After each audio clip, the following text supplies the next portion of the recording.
How old are you today? 102. 102. So you were born in 1918. 1918. And we were just talking, and I asked you what shape the Earth is, and what did you say? What were you taught in school in elementary school? I was taught in school that the Earth was flat. Where did you go to school? Elementary school? I went to Spur Glen School in Hamden, Connecticut. We are told that gravity is the reason the oceans stay to the ground. If this were true, we would all be cemented to the surface of the Earth. Birds would not be able to fly. Balloons would not be able to float. We would not even be able to lift a finger. The reason things drop to the ground is due to density, not gravity. Objects continue to fall until they come in contact with something denser than itself. You may be wondering, then what does cause the tides? The answer is magnetism. One of the characteristics of water is that it is diamagnetic. You may be wondering, what does diamagnetic mean? The word diamagnetic means that it is something that repels a magnetic field. Here's a brief video showing water being repelled by a magnet. Is water A, attracted by a magnet, B, repelled by a magnet, or C, completely non-magnetic? Most of you will answer C, and you wouldn't be wrong. After all, in everyday life, you'd notice nothing unusual about water and magnetism. But interestingly enough, the correct answer is B. Water is actually slightly repelled by a magnet. This anti-magnetic property is called diamagnetism. However, the effect is extremely weak. That's why most people don't know it's there. To see it, we need to build an extremely sensitive detector. Luckily, this is brutally simple. Just get a basin of water and put into it a styrofoam block. It's going to move around a lot, but this is actually a good thing. The styrofoam floats, and because it's so light, even the smallest force will push it around. So try and build this away from drafts and moving air, and be careful that your own breathing doesn't disrupt it. The water helps to dampen any stray motion. Now get a test tube and fill it with water and push it into the center of the styrofoam. This is the water we're actually going to measure, not the water in the basin. Now steady it, and when it's still, get a strong neodymium magnet and hold it as close as possible to the tube without touching it. Whoops, I hit it there. Let me steady it. Okay, let me try again. Slowly but surely, it's moving away from the magnet. It's an extremely weak effect, but it's happening. So how does the diamagnetic property of water come into play with the tides? The sun and moon act as a battery in the sky, the sun having a positive charge, and the moon having a negative charge. The sun's positive charge repels the water at low tide, and the moon's negative charge attracts the water at high tide. This is why there is a constant rate of waves being thrown up on the seashore. The opposing forces of the sun and moon cause the ocean to be in a constant state of tumult. The 7 planets are not physical objects, and I am going to show you what NASA shows us versus what a real camera, a Nikon P900, the most powerful zoom camera in the world, shows us. Now here is NASA's CGI version of Saturn, and here's what Saturn really looks like. Now these planets are luminaries. They are the only wandering stars in the sky. And when you point a camera at the North Star, the stars around it always do perfect circles 365 days of the year. The constellations also align in the exact same spot every 365 days, which clearly means we are absolutely not doing this, not hurtling through space at millions of miles per hour and orbiting the sun and spinning at 1,000 miles per hour. How would we see the same constellations align in the exact same spot every 365 days? Not possible. Now look at this. This is the planet Venus, or a wandering luminary. It's just a light in the firmament traced in the night sky over an 8-year period. This is the pattern it creates every 8 years. This is not possible on the model that NASA is telling you. This is a divine creation. This is what our planets really look like, not this fake CGI nonsense. The Earth is a stationary realm with the stars fixated within the firmament. The stars are moving. We are stationary, just like the Bible told us, just like the Quran told us, and just like all of our ancient ancestors try to tell us. And here's your NASA CGI blue marble Photoshop image. Time to wake up. Peace and love. You're still addicted to the globe. Aw, that's a shame. Well, why don't we see if we can get you off that addiction and into reality? Today, I'm going to help you fight that addiction with a good old dose of vitamin D. I have several videos I'm going to show you of the sun doing things that it shouldn't do in the heliocentric model. This one, it looks like it's half covered by a rotating Earth. But when you zoom in, you see the sun is already high in the sky because it doesn't go down, it just moves farther away and appears to go down because of perspective. And on a day when the conditions are really right, like on a very dry day, you can see that the sun is just moving further and further and further away and getting smaller because it's moving further away and taking its light with it until it shrinks so small and goes down so far because of perspective, you can't see it. Here's just another example of the same thing, the sun moving further away and getting smaller until it goes so far away we can't see the light. And in this video, during the April 8th eclipse, you can see that the sun that we see isn't the actual sun. It's just the projection of the sun in the firmament that we normally don't see because there's too much light blowing it out. And in this next video I'm going to show you, I'm going to let the man who took it do his thing because he's a good man and he's just trying to expose the truth, a lot like I'm doing. Talk about things caught on camera. Bro, have you seen, okay, there's this clip of the Falcon 9 in space, and it was a live stream, right? And so it's showing the outside of the ship, okay? Mm-hmm. Someone spotted a mouse. What? On the outside of the thing. You can see it on video. You can see it crawl. In space? That's what people are freaking out about, man. Because people are like, wait a minute. Wait. Is this true? Is this a live stream from actual space? Or is this some type of studio stuff and they just let something slip? Oh, man. But dude, I'll show you the video. It's absolutely crazy because you see it up close and you're just like, what is he looking at? And then you see something move that absolutely, that's 100% a mouse. Oh my gosh. And so it makes me wonder, like, the new Ratatouille. what are they up to? What are they filming? What do you mean I could be an astronaut? So you don't think they put the truth right in plain sight? Aw, I miss those days. Well, what's this design of Space Force? It looks familiar. Just the Space Force logo, right? I mean, what else could it be? But when you turn it upside down, it kind of looks familiar. Kind of looks really familiar. Really familiar in a really evil way. In a way, I've seen more than just here or here, but also here. And if you don't know where there was, maybe this will help you. Maybe this will help you a little bit more. And if you still think it's just coincidence, well, remember this picture. Coincidence or truth in plain sight. And while we just happen to be talking about Washington, did you know the Washington Monument just happens to be 6,660 inches tall? And if you've seen my New York or Chicago videos, you know how I talk about how they love to put who they love to worship most right in plain sight. Their fallen angel, Lucifer, who they always call the light bearer that they put everywhere in plain sight. And if they're not putting Lucifer right in plain sight, they're sure as heck putting Lucifer's light right in plain sight. But you guys know I'm just joking about all this. This is just some fun design Space Force picked because it looks so cool. It's so neat. Nothing hidden in there. And they would definitely never put the truth right in plain sight. This is all just humor and satire and for entertainment purposes. Have you ever seen this video where this guy draws a flat earth diagram and talks about how there's the black hole sun that is projecting light through the center of our realm? And have you ever considered the fact that maybe, just maybe, the northern lights are evidence of this exact phenomenon? You see, I never wanted to give this too much thought or attention because supposedly this is a Masonic idea. But lately, I've seen some things that have opened my mind to it, and I'm going to show them to you.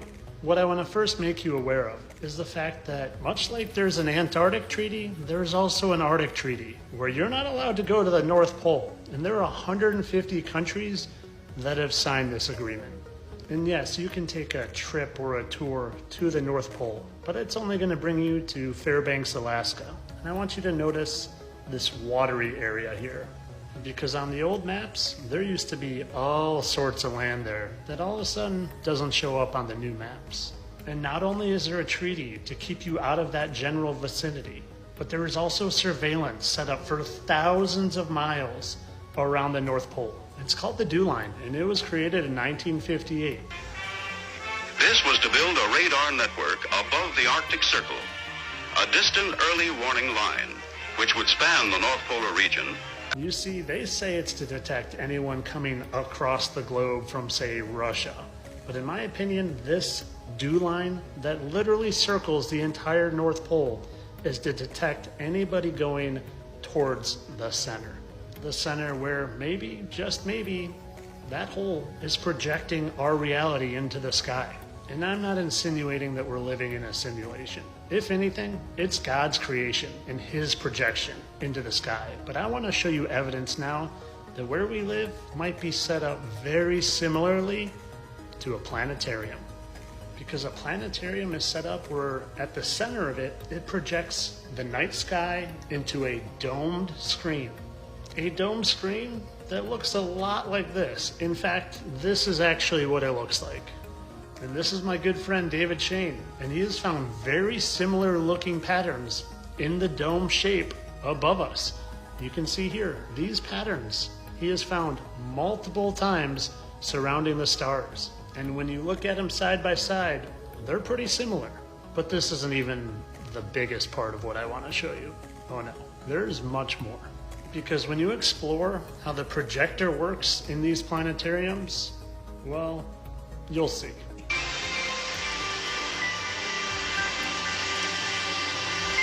If you've been to a planetarium any time in the last 2 decades, then chances are it didn't use vector graphics or fancy starballs, but instead looked a bit more like this, using digital projectors. Let me show you something really cool.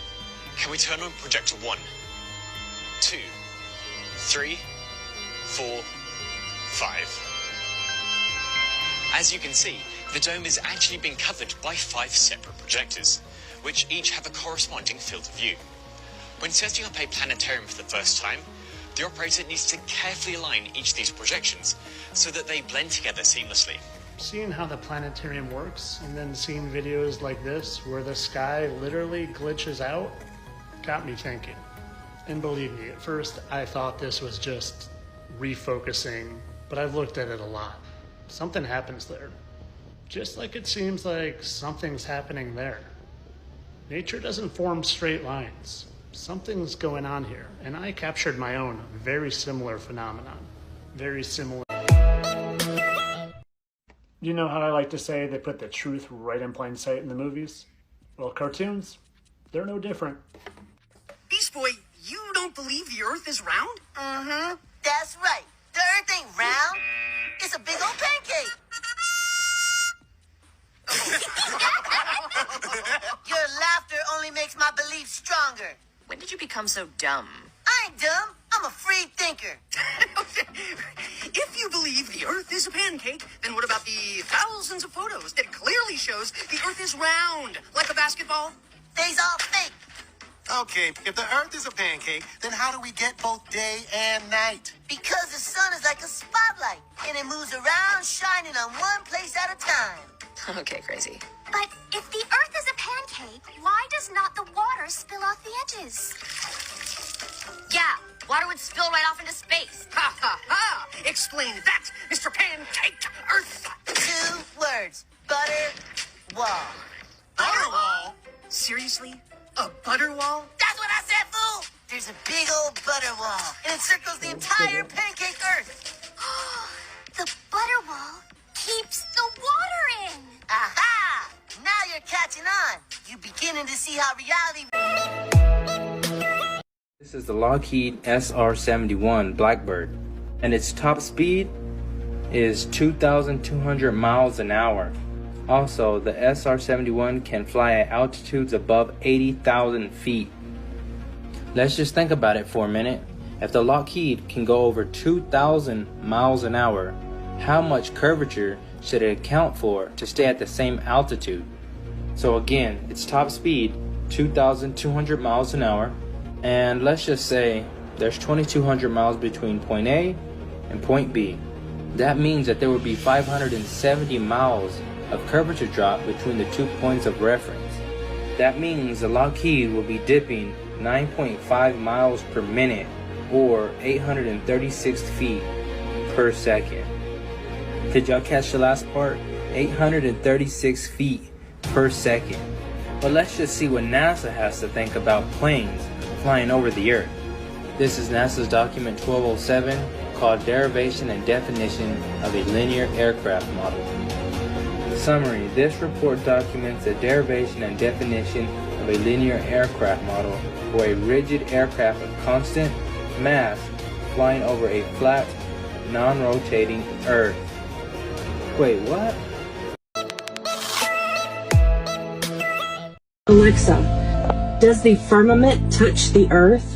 Cannon. The firmament is said to be made of solid ice occupying the space between the Earth and the first heaven. Alexa, is anyone able to get to space from going through the firmament? Cannon. No one is able to reach space by going through the firmament. The firmament is considered to be a barrier that has never been penetrated by humans, not even in science fiction or NASA's outer space movies. Thank you.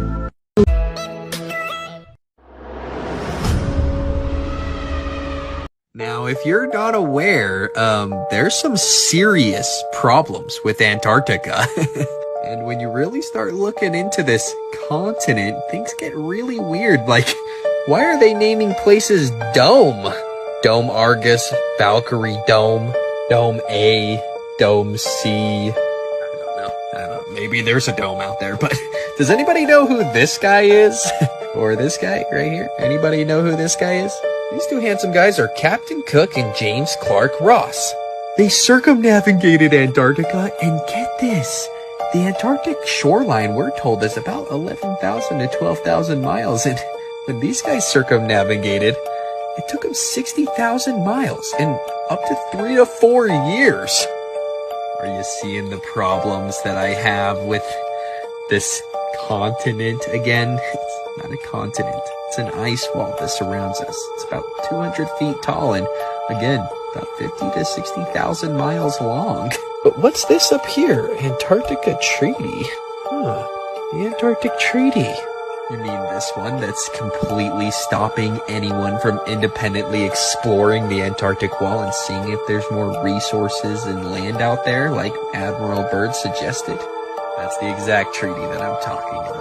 And it literally writes right in it that the provisions of the present treaty shall apply to the area south of the 60th south latitude, which is this black line right here.